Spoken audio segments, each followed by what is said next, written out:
सीजेपीचं उद्या देशभरात आंदोलन आहे। देशातील सर्व जिल्हाधिकारी कार्यालयावर कॅन्डल मार्च निघणार आहे।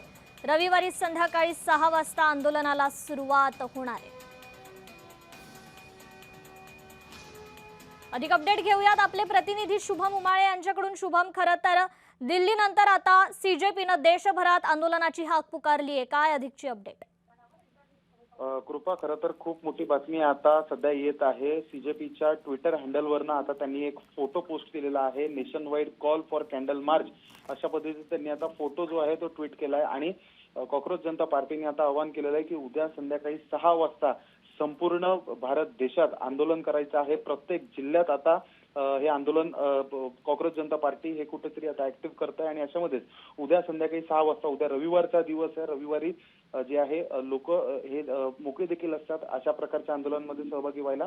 तर मात्र दुसरीकडे 6 वाजताची हाक दिली आहे। संपूर्ण देशात जिल्हाधिकारी कार्यालय जेवढे जिल्हे आहेत तर प्रत्येक जिल्ह्याच्या जिल्हाधिकारी कार्यालयावर कॅन्डल मार्च करायची आहे। त्यामुळे उद्या मेणबत्ती घेऊन सर्व महाराष्ट्रातले जेवढे जिल्हाधिकारी कार्यालय आहेत त्या ठिकाणी देखील अनेक कॉक्रोच जनता पार्टीला समर्थन देणारे हे जाताना दिसून येतील।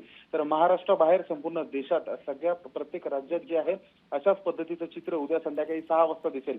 त्यामुळे आता ही सर्वात मोठी हाक दिलेली आहे। प्रत्येक दिवशी कुठेतरी केंद्र सरकारच्या समोर आव्हानं जी आहेत ती वाढत चाललेली आहे। तर पोलीस बंदोबस्तामध्ये वाढ ही दिल्लीमध्ये देखील करण्यात येत आहे आणि प्रत्येक जिल्ह्यामध्ये देखील आता उद्या अशाच पद्धतीने वाढ करण्यात येणार आहे।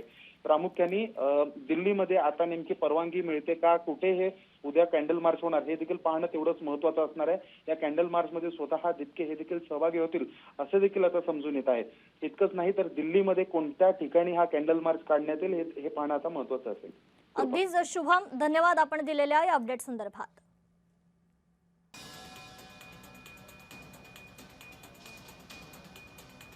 तर आता दिल्लीनंतर देशभरात सीजेपीनं आंदोलनाची हाक पुकारलेली आहे। उद्या सीजेपीनं देशभरात कॅन्डल मार्च काढण्याचं आवाहन केलेलं आहे।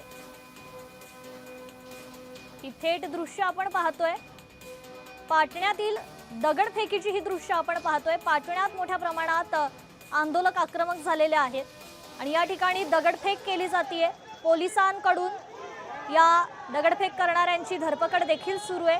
पोलीस बंदोबस्त मोठ्या प्रमाणात तैनात आहे। मात्र कुठेतरी आता आंदोलक आक्रमक भूमिका घेताना पाहायला मिळत आहे। पाटण्यातील ही थेट दृश्य आपण पाहतोय। सर्वत्र हे आंदोलक विखुरलेलं आपण पाहतोय। पोलिसांचा मोठा बंदोबस्त तैनात आहे।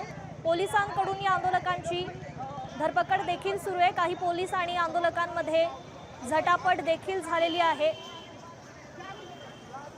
पाटण्यातील ही दृश्य आपण पाहतोय। या ठिकाणी आंदोलक आक्रमक झालेले आहेत।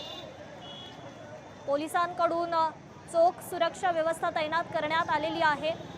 मात्र आंदोलक काही ऐकायला तयार नाहीयेत। आंदोलकांनी ही आक्रमक भूमिका घेतलेली आहे। नीट पेपरफुटी विरोधात खरं तर हे आंदोलक आक्रमक झालेले आहेत। धर्मेंद्र प्रधानांच्या राजीनाम्याची मागणी आंदोलकांकडून जोर धरू लागली आहे आणि ही पाटण्यात